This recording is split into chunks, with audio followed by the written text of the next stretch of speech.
Perut buncit senang je nak kempis. Nama aku Zamri, umur 40 tahun. Aku dah cuba macam-macam tapi perut tetap tak kempis. Aku jaga makan, tak minum manis, nasi pun ambil sikit. Tiap pagi aku buat kardio. Berat badan okey, tapi perut aku tetap buncit. Dan bukan buncit lembik dan keras. Aku try macam-macam. Detox air lemon, senaman, suplemen kurus. Badan kurus tapi perut tetap keras, tegang. Sampai satu tahap aku mula perasan. Setiap pagi susah nak buang air. Kentut tak lepas habis.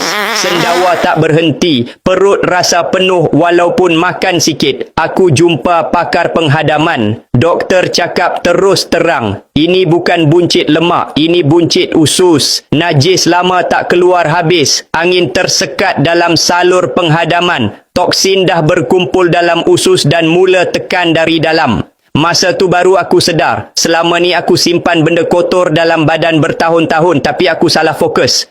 Aku sangka salah makan. Rupanya usus aku yang tak sihat. Doktor siap cakap lagi, sistem penghadaman aku dah lemah. Sebab tu badan rasa berat, cepat lesu dan perut makin ke depan. Aku terus ikhtiar. Kawan recommend aku try jus golich, herba campuran akar dan herba Cina lama. Aku minum 2 sachet sehari, pagi, tengah hari dan malam. Aku beli terus 2 paket sebab aku memang nak flush habis-habisan minggu pertama tu. Hari ketiga, aku dah rasa perut makin kempis sikit. Kelima, buang air sangat lawas, tak perlu meneran. Hari ketujuh, aku tengok cermin dan terus cakap, baru aku tahu, rupanya selama ni aku simpan najis 6 tahun dalam perut. Lepas seminggu, aku sendiri terkejut. Perut yang dulu keras dan menonjol, sekarang dah mula masuk semula. Jeans yang sebelum ni ketat semput, sekarang boleh sarung tanpa tahan nafas.